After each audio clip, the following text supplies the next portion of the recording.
You're listening to Tarazi Tuesdays with the Bible as Literature.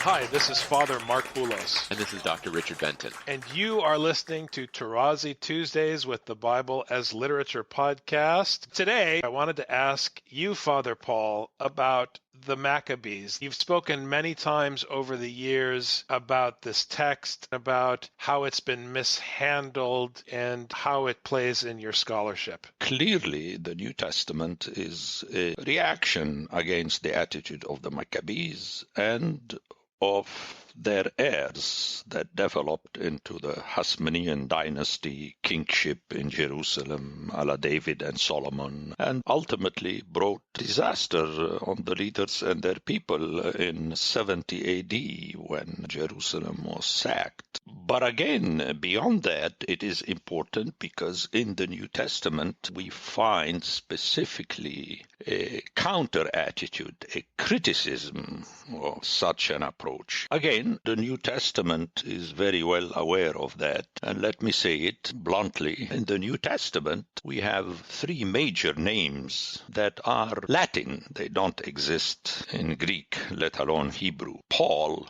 Luke, and Mark. Again, they are important. They are the triad of main writers of the New Testament. And on purpose, their names were Latin, which shows a pro-Roman attitude and thus anti-Maccabean style Judaism, the criticism of any kind of power, including the sword, which is Roman. And now Paul, we all know, it's the little one. Luke is related to light, the light of the Gentiles. But Mark is something very strange because Marcus in Latin means hammer, which is specifically used by the judge. We have the expression to leave your mark, to make a mark. Now, Maccabean in Hebrew means the one who is like the hammer. Maccab is hammer, and then Maccabee, the ending in Semitic languages with the E means someone pertaining to, the way today in Arabic you say Suri, Syrian, Lubnani, Lebanese, Amriki, American, the E at the end, Maccabee. So the New Testament Mark, which is the writer or the first gospel, if you like.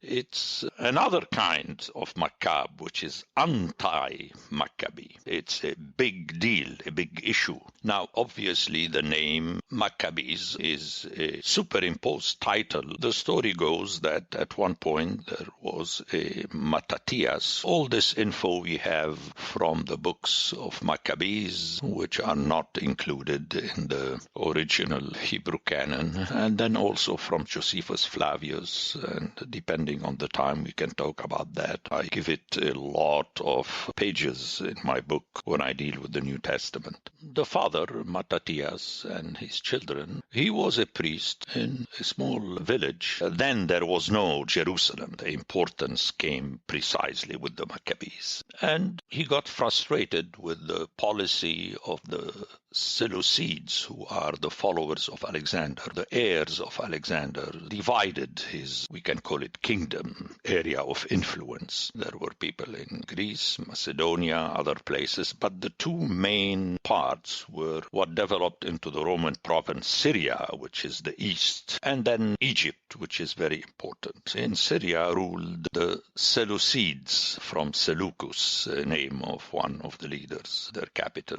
became Antioch. And in Egypt, we had the Ptolemies. The area of Palestine at that time were under the Seleucids. And the Seleucids tried to impose a policy of supremacy by putting down any tendency to form an identity that would challenge them. And the issue of circumcision, this is where it started, and that is a long deal also in the New Testament. These two topics are very important for the rise of the New Testament, how it was written, not so much anti-Roman, but anti-Jews of Jerusalem and their policy. So they reacted religiously in their area. The Seleucids tried to not allow Jewish services and sacrifices, especially circumcision, that became at that time a flag of rallying. The Greeks abhorred circumcision because it touched the perfection of the human body. Let's talk about that. I think it's very important because really my hearers have to understand what is going on here, not just how it developed nowadays about religious freedom, how people speak about Hanukkah today, the first real battle for the religious freedom, and comes back to identity. So, Father Mark, you hit really a topic that is multifaceted. I'm going to allow myself to speak, and then you decide how we're going to revisit to give more specifics on these issues. The Greeks, in their lore, as you know, combined the divine and the human. The gods behaved like humans, and many of the humans were semi-gods, and it's the same thing. It's precisely the way until now even the Christians view God, that he's a person with whom you can deal, and he acts and he feels.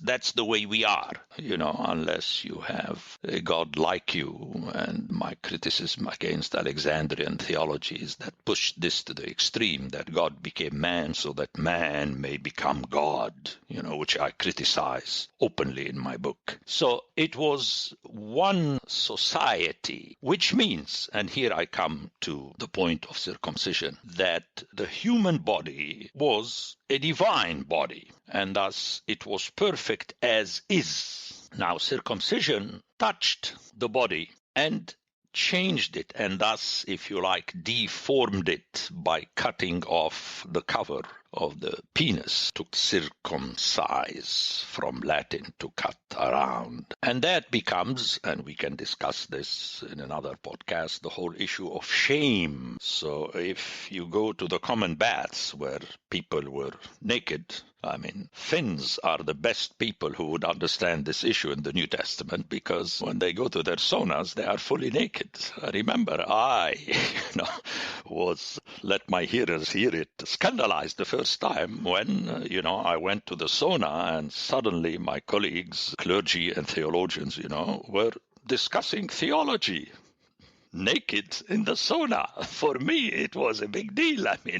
But anyway, so when you go to the common bath, you are naked, and then people can see. Later, let me make another jump. How Paul does not allow a non-circumcised to be circumcised, and he doesn't allow in 1 Corinthians a circumcised to cover up, make an operation. There is a specific verb there used to cover it up, because you don't want shame every time you go to the bath. So again, I'm stretching so that we could have really the main total picture. So it's not just circumcision like that, no, or religious freedom like that. We have to go back to the setting, and this is perhaps the most important topic where one has to relocate our hearers in that time, not bring that time to Minneapolis 2017. No, we have to relocate all the way totally back to understand what's going on and understand what the New Testament is all about, because the New Testament was written to the Galatians, to the Corinthians, to the Romans, to the Philippians. It was not written to the Nevadans. That is the whole issue. That's why the circumcision is not mentioned practically at all, except a few times in the Old Testament. But in the book of the Maccabees, it's all over the place. And Mattathias and his sons, who were from a priestly family, services and sacrifices, took the position to brandish arms and fight the Seleucids. And for whatever reason, they were successful to some point. And this is what started the whole avalanche. Had they been not successful from the beginning, then we would not have had an issue here. But they were successful to the extent that they established a good level of independence And it followed that they were able to take back, if you like, Jerusalem and establish a center of power there. Now, before continuing, let me go a step back and say that one of the brothers, Judas, very interesting, the name is Judah, and we can see to which extent these names are historical or made up. It doesn't matter. He was very brave among the 5 brothers in battle, and he was surnamed the Maccabee, the hammer-like. Maccabee, I'm mentioning it in Hebrew, the hammer-like. That's why our Marcus speaks about a polity of peace, even toward the enemy, which is the opposition of that. Remember the story of Peter in Gethsemane with the sword and so on. So he was very brave, and this surname was used to speak also about his brothers, and thus we have the plural Maccabees or Maccabean. As such, the Maccabees are not a big issue, if you like, in later history, in, if you like, factuality, because the real issue started when the power became established as a kingly / priestly. We all know that the king is the high priest and so on. And this is what allowed the Maccabees to play on that and be accepted as leaders. They were already priests. They needed the position of kings. And this took place later in the so-called Hasmonean dynasty. We all know how dynasties are called by the name of the grandfather. The typical example in the 20th century is the Kingdom of Saudi Arabia. It's very interesting that it is the only country that is called by a family, and since we don't have family names, by the name of the founder, who is the grandfather, Saud. What's a Saudi is a child of Saud. Very important for my hearers to understand that, not just it's a name. You have the full, if you like, tribal tradition that imposed itself on a kingdom. It's the Saudite kingdom. In Arabic, Saudi means pertaining to Saud. That's what it means. So Hasmonean means son of Hashmon, which is the grandfather of Mattathias. So we see when their power moved to a kingly dynasty in Jerusalem, they had to use that official name is the descendants of Hashmon, Hasmonean. So my hearers have to differentiate. When you use Maccabee and you use Hasmonean, it is interrelated. The story is continual between the two, but we have 2 different words that reflect 2 different situations. So the Hasmoneans become, historically, the Romans had to deal with them, and we have names. I don't want to burden my hearers with that. It would be good, given that we talk about that my hearers would read very quickly 1-2 Maccabees. You can read also 4 Maccabees, but 1-2 is enough quickly to see that we have names there. They are mentioned in relation with the Seleucids and slowly on with the Romans. The story of the Maccabees begin in the end of 3rd century, beginning of 2nd century, and then the Romans were already coming into the area of Macedonia and Greece and so on, and slowly on they creep into the Middle East. So that's why we have Seleucids and also Romans. So here the Hasmoneans, and I would like to go on this topic to give the total picture, because otherwise it will be truncated, because it is under the Hasmoneans, or Herod. It's under the kingship that was launched by the Hasmoneans that ultimately Jerusalem was sacked by the Romans, not by the Seleucids. So my critique against the Maccabees is that they used the sword when typically in the Mashalic story of the Old Testament, it is God the shepherd who lords as a king over the people, and he doesn't need their sword. Read Amos, read Isaiah, and so on. He makes fun of it. He does the business. He doesn't need you to do it for him. That's why all the heroes are anti-heroes. They are belittled, beginning with Moses. But they committed the grave anti-scriptural sin of historicizing. In other words, they assumed at one point their forebears had a kingly dynasty in Jerusalem. And they said, we want to re-establish it. The people took it from us. You know how the Zionists speak today. That's the terminology. Whether Zionists are Jews or Christians, it doesn't matter. It's an attitude. You want to reinstate something that has never been. It's like the Temple of Solomon. I mean, it never existed in that glory. I mean, Jerusalem was not a major city until Herod. So there was only one temple that was being constructed by Herod, but people revisit the history. This reminds me of Begin, who said in one of his visits, these are the pyramids that our forefathers built. That's how people speak.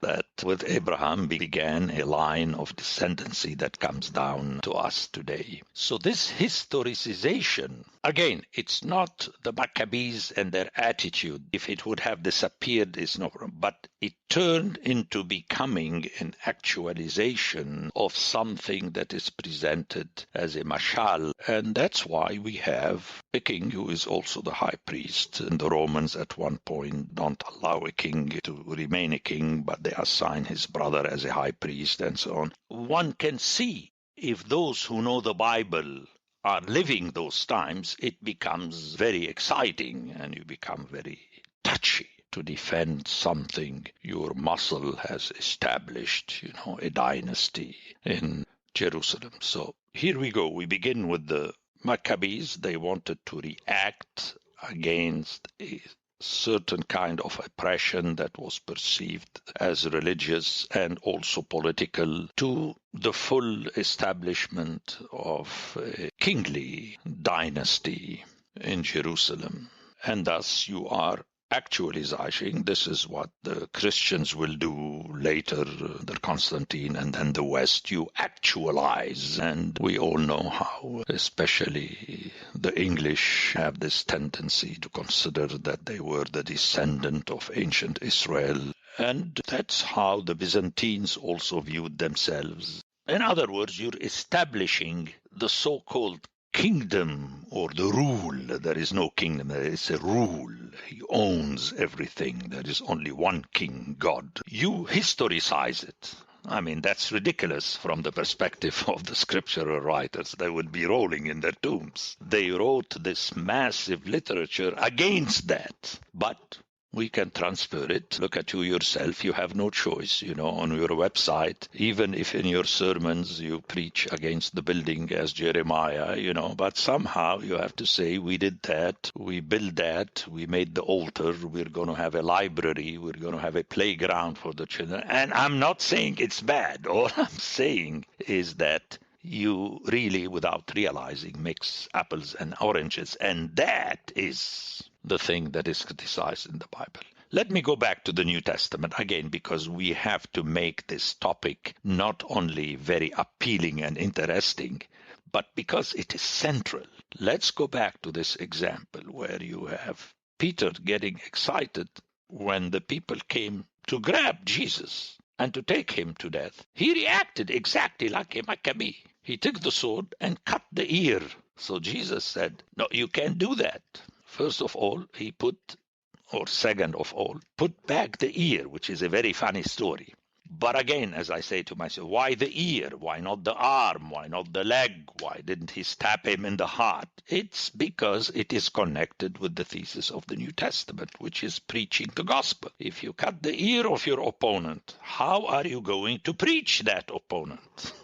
It doesn't work that way. The opponent needs the ear, and you have to pour the words of God into the ear of the opponent, not cut him in two. It is only on the last judgment, as the Quran keeps reminding us, that God will take care of the matter. Don't worry. Just preach Islam to the others. If they fight you, defend yourself. If they don't fight you and do not accept your message, just leave them be. God will take care of that at the end. It's very powerful. Repeated ad nauseam. This is precisely, it's the outcome of the movement of the original Maccabees that is faced by the authors of the New Testament. The actualization and thus the human success presented as divine success.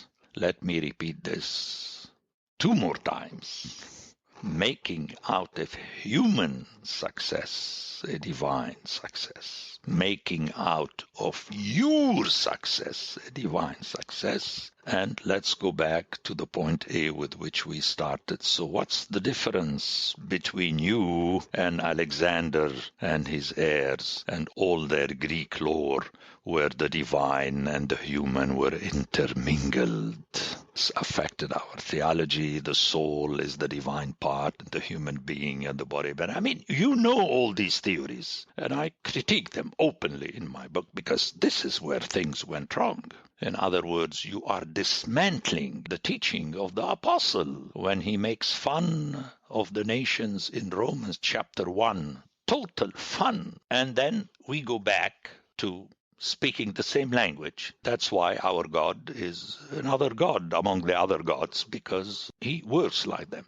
Now, obviously, we cover this by saying, but Jesus, really died. But the Orthodox never stop there. They stress the death in order to speak about the resurrection, as though we witness it. We don't witness the resurrection. We just accept the teaching of the apostles that Jesus was raised. This is another topic we can discuss. So my apologies, but this topic, because of its centrality for the New Testament, is, if you like, the passage from the Old Testament literature to the New Testament literature, what scholars call intertestamental period, is axial to understand the New Testament. And it is from this perspective that I approach the Maccabees, because people can write whatever they want. I mean, notice that the feast of Hanukkah is not part of the main feast in the book of the law.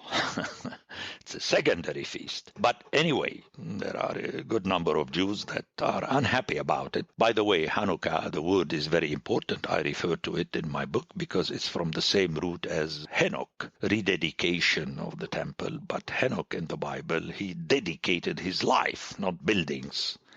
So you see how one can build on scriptural data in a way to make the result non-scriptural. Like Hagia Sophia and the Vatican and the Westminster Abbey and the big churches, like here in the South, I came and I live in North Carolina, and God, I drive and I say, my gosh, I mean, these Baptists beat the Byzantines.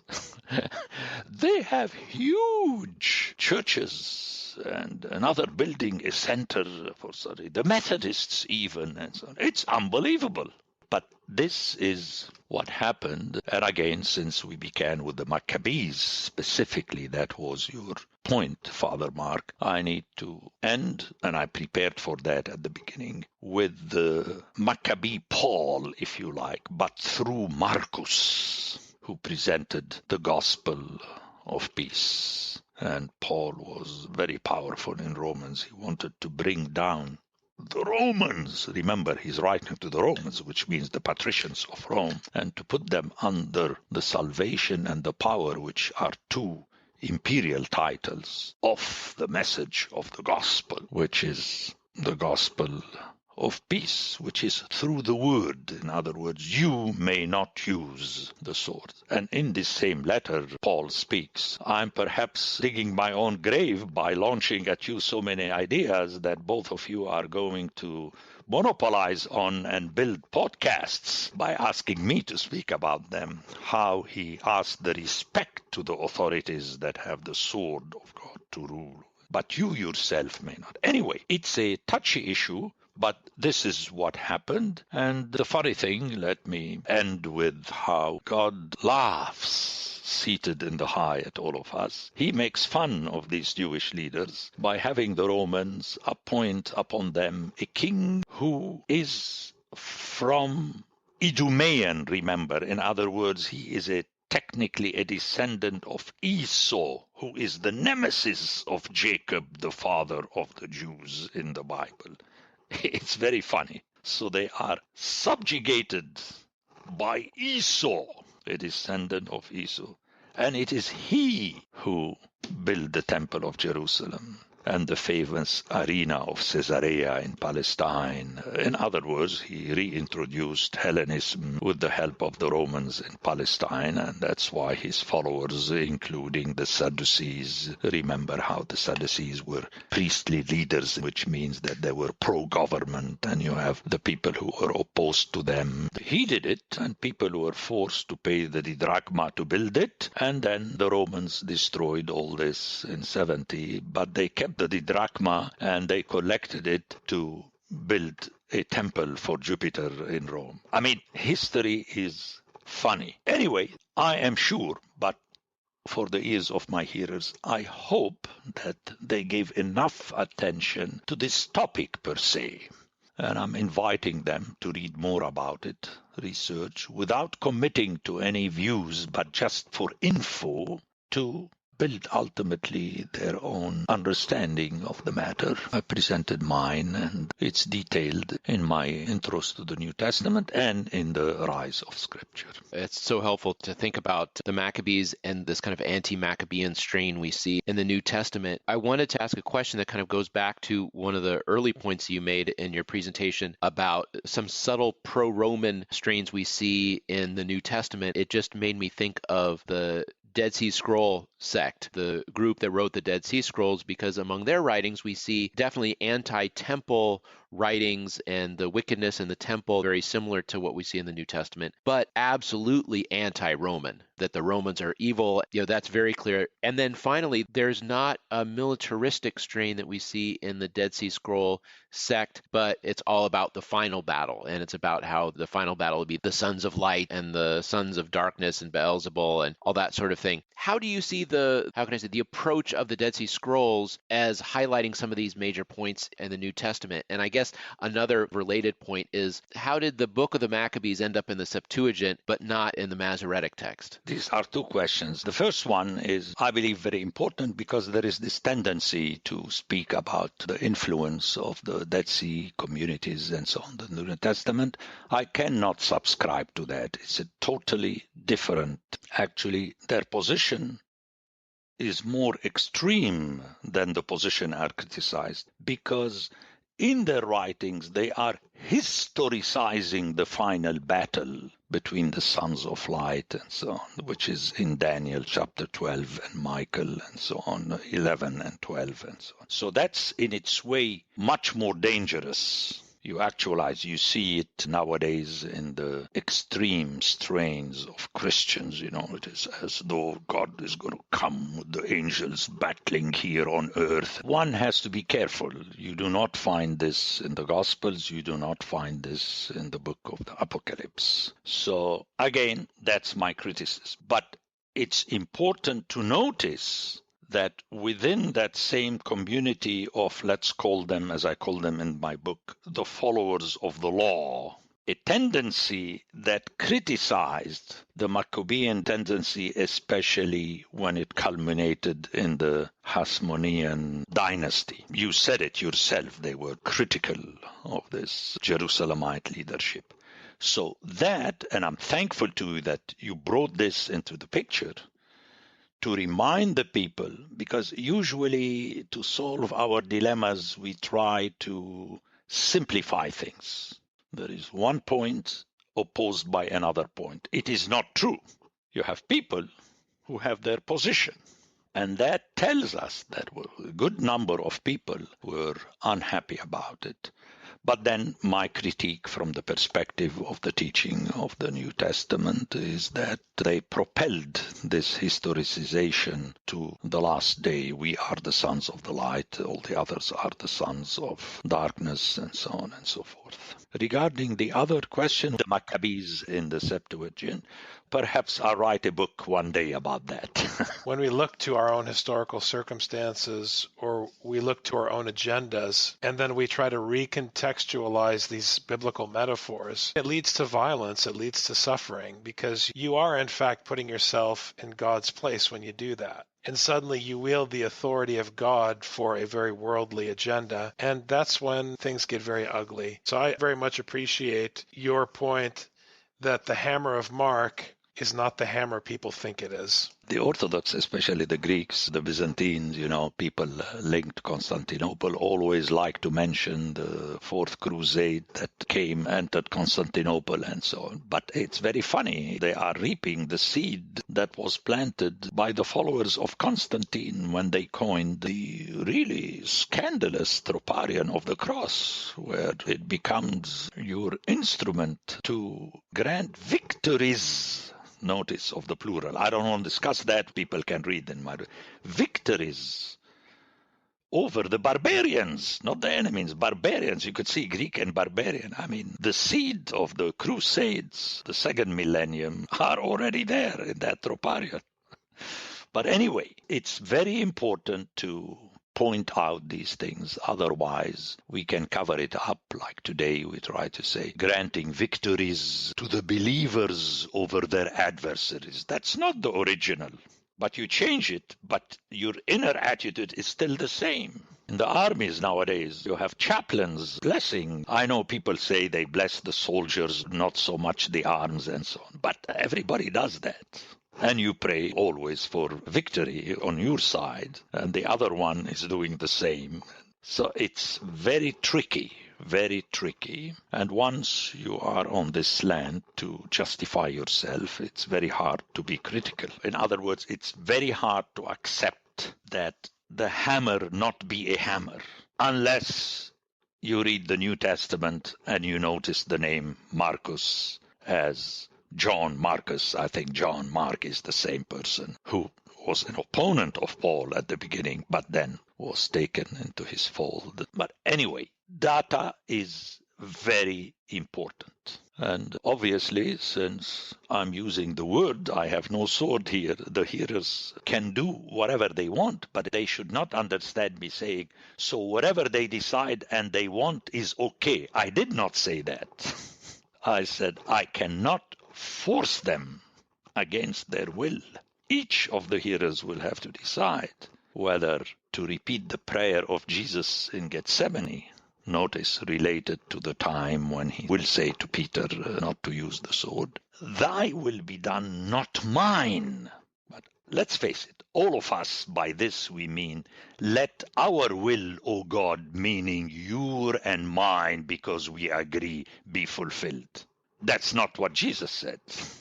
And this passage is extremely important because Luke, the third Latin name, pushes it to the extreme when he speaks about a person sweating sweat and blood, which is strange, especially coming from Luke. Totally strange. Meaning this is where the battle was taking place, in the decision of Jesus to go against his will, because he asked his father, can we postpone that?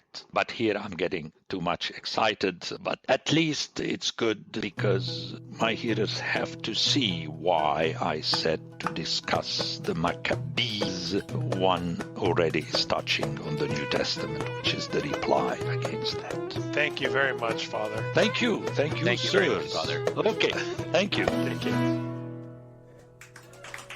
The Bible as Literature is a production of the Ephesus School Network.